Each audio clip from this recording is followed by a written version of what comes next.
is struggling to get to. I do remember, like, throughout the course of this particular project and your film, it did go through several sort of like iterations. Yes. There's the very first idea that you had during the workshop.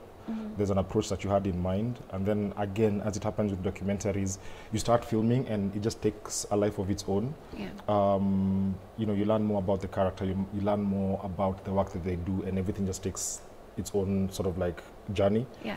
And then, of course, we also had an editing workshop. So Tim and all the other filmmakers came to Nairobi for the editing workshop. And even then, I remember it changed again. And even after that, I remember even on the last day of the workshop, you were still experimenting with new ideas. You're like, Mungai, I know exactly what this film is. But you didn't. You still went and changed a few things. But that's the thing about documentaries, when you just allow the story to take shape. It's a very vulnerable position to be in as a filmmaker. Yeah. Especially when you've got DocuBox calling, where's our film deadline? Yeah. The deadline is coming up. We need our film team. We need our film. Yeah. But it's a process, and if you trust it, and if you have a good story and a good character, 40% of the time it works out. Well, more than 40%. But yeah, it's part of the process. You know, one thing I've understood about creatives is, when you are creative, you're already emotional, because there's a lot that you connect with. You can see, you see it in your mind before you put it on paper. Now, connect that to what, like you mentioned, the real scenario of a life that is lived and experienced everything. Like, all those creative things, they're here, but like you said, they're not in the way that you imagine that this story would go. So it changes you also. You know, 2007, 2023, 2024, those are quite many years. And you're looking at this individual.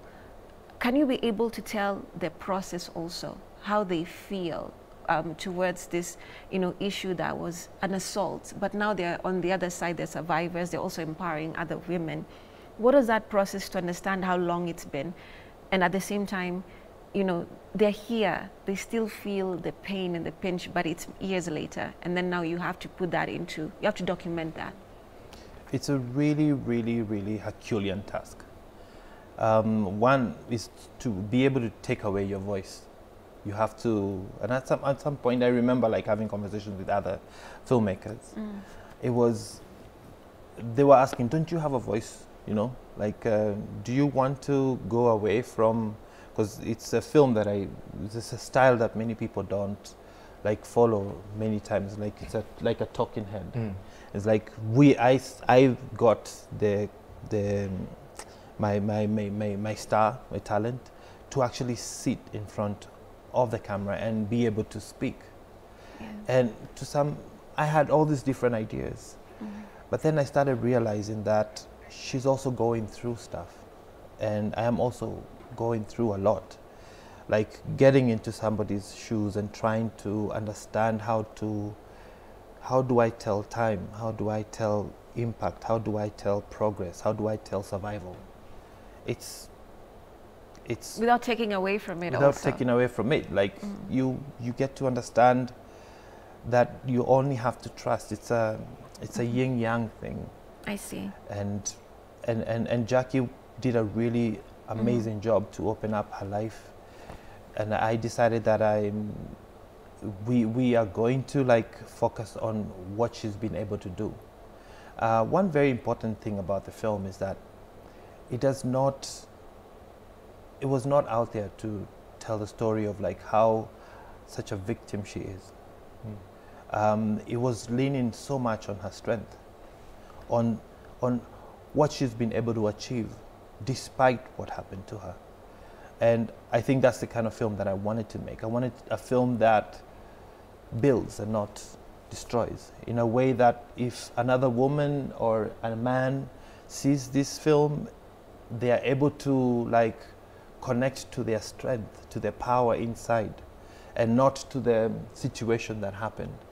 You know, in this way you're able to fight, to move and see ahead, to dream again, because such a violation takes not only just not the time, it's not like it's not just the crime in itself, it's what it takes from your life. True. And it's not just physical. It's not just Yeah. physical, it's everything. Yeah, and this lady has children, you know, so everything around her, eventually this story will be told, it will be shown or is being shown to so many people.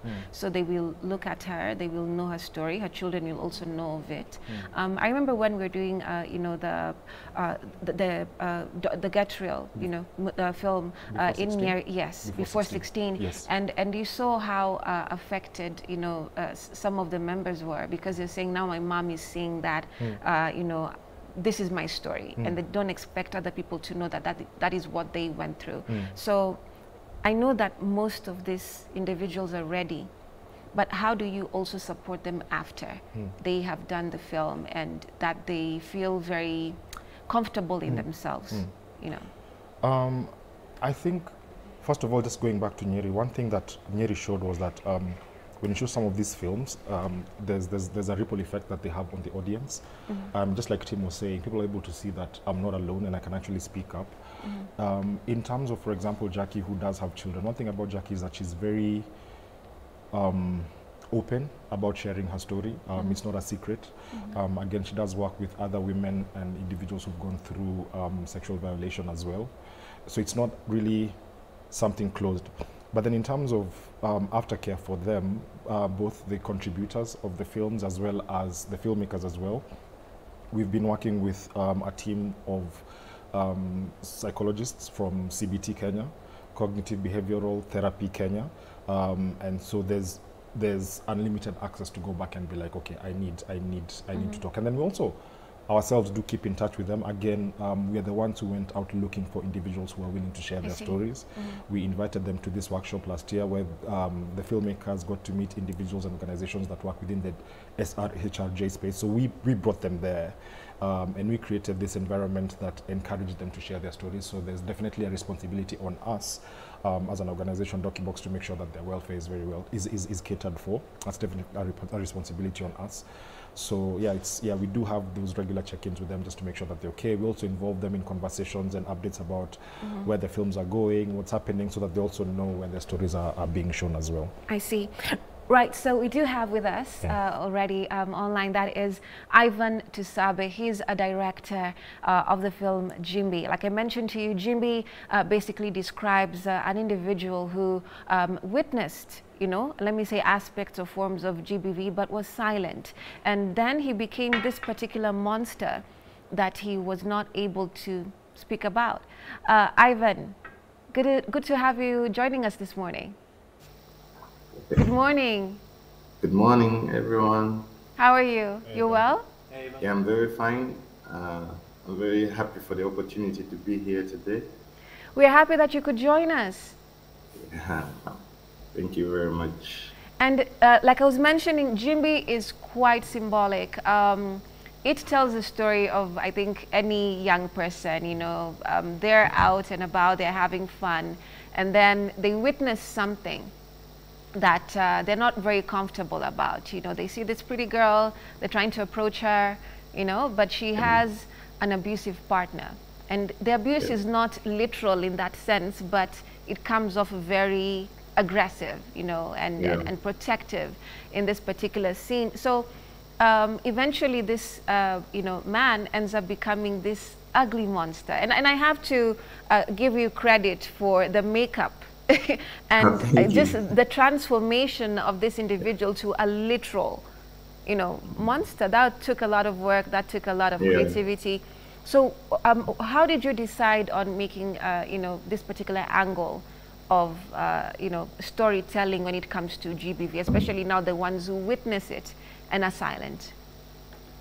Okay. So mostly the first thing we thought about was the message which we wanted to tell, but mostly we wanted to tell it in such a style, in the style of a body horror, but we wanted it to really come out with a clear message about gender-based violence. And yeah, we thought it was gonna be tough because, like you've said, the makeup, all that thing, we never knew that we would find someone who can really put it off well. So it was a risk which we were willing to take, the challenge. But then afterward, we say like it will pay off because we feel like it's something new, something which is more audacious, and we feel like we can really portray the message we are trying to put out there in such a way. Yeah. All right. So when it comes to this a particular perspective, of course, there's a lot of research that is done, and we've seen victims being bold and coming across and telling their stories. Like I've been speaking, here to, of course, our amazing, filmmakers, and they've been telling me that they had their workshop, and then, of course, I'm sure you were in it, Yeah. and you're able to brainstorm and research individuals who will come and showcase this. Yeah. Why did you think about this particular angle, especially of the ones now who are quiet, who don't say anything about it? Because we actually have so much of that happening. It doesn't matter which part of the world you're at. Yeah. So mostly here in Uganda, it reached a time when it's a very serious thing about people keeping quiet. Things like this happening. No, people see it happening and they just let it go. Us out on the streets. So it became a very serious thing, and we say like it's something we can tackle with our film. So that's why we decided to go into that angle. We decided to choose that theme for our movie, that you don't need to keep quiet when you see something like that happening. You have to stand up. If maybe you don't have the power to do that, at least try to figure out a way, or try to contact anyone else, but try to at least do something. So it mostly came because of the situation we're having here in Uganda, people trying to mind their business when maybe someone else is getting hurt, there's sexual assault taking place. So yeah, that's why we decided to take that angle. All right. And has it made any difference so far, when now people are told, hey, listen, you cannot be quiet when such injustices are happening? Has it made any difference, especially to the group of people that are able to, who have been able to watch this particular film? When you look at the screening we made, you find like people. We got some feedback from the people who watched, and people were saying like it was very emotional to them. It's something which it comes off as an entertainment, but at the end of it, you feel like it has touched you. So that was one of the people who watched the movie say it was very emotional, and I can't say that on a large scale it has changed much, but I can say as we go on, people viewing this film, many people will feel that same way, and many people will try to recommend others to also watch it, so that the cumulative effect of everything will be like, there will be a change. That's what we are aiming for, at least to be a voice of something, to champion something like that. I see. Right now, yes. Have a screening in Mombasa, because we also now, outside of the work that we're doing with K24, we're also gearing up to do more community screenings in social halls and more public spaces. And we had a screening at the Little Theatre Club in Mombasa, and Jimby was one of the films that we showed. And it was interesting to see the conversations that it elicited. People did talk about that in the room, about how do you take action when you see someone who's being violated or assaulted, whether it's a spouse or something? What sort of action do you take? And people had a lot to say about also like the psychological impacts that abuse has on someone who is a victim. So I think it's just to answer that question again, like just to see the conversations that are elicited and people coming up with sort of like proposals and suggestions on how to take actions, I think it has been something very positive to see. Right. Now, Tim, Redline Jimby. An individual, she's bold, she's a survivor, but she's also someone who's empowering other people. Then you have Jimby, the opposite, quiet, and then a literal monster, at the end of the day. One of the things that happens, with some human beings is that the thing you hate the most, subconsciously you become it. And sometimes you can also be very quiet about something that you don't even help the next person. So you have two extremes in a way, but they're telling the same story. So at the end of the day, as a filmmaker, when you sit down and you say, we've done this, we've painted these pictures for our audience, we pray and hope always that people will engage and learn and all that. what do you usually, you know, get away with such stories? You know, like as a person, when you go out and you have your community, and you also have your friends and, you know, other family members who you may know, have other friends. You know how it is. What do you usually have, you know, in terms of the conversation? I think I've mostly like figured like most of my conversation have been with the people who I've been working with, and I haven't had a chance to like internalize, because I have not even debriefed from this film. Wow. You know, like that's carrying a lot, though. It's it's a little bit. It's a little heavy. bit. It is. Yeah. Yeah, but I still have to do some work. For example, within yourself. Within myself, and also with Jackie. I mean, it's when you're making a film, you get to understand that it's not just a film you're making. You're creating a relationship.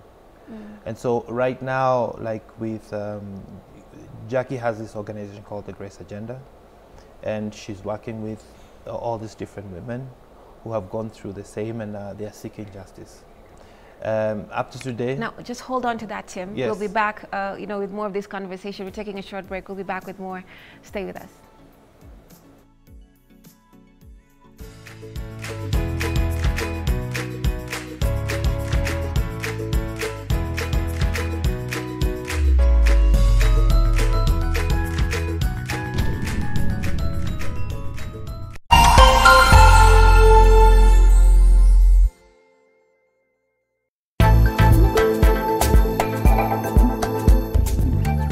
We interrupt this program to bring you some breaking news.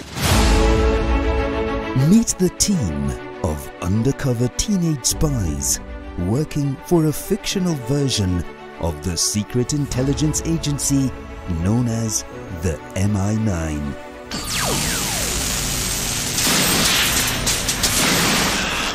This keeps happening! They had to strike a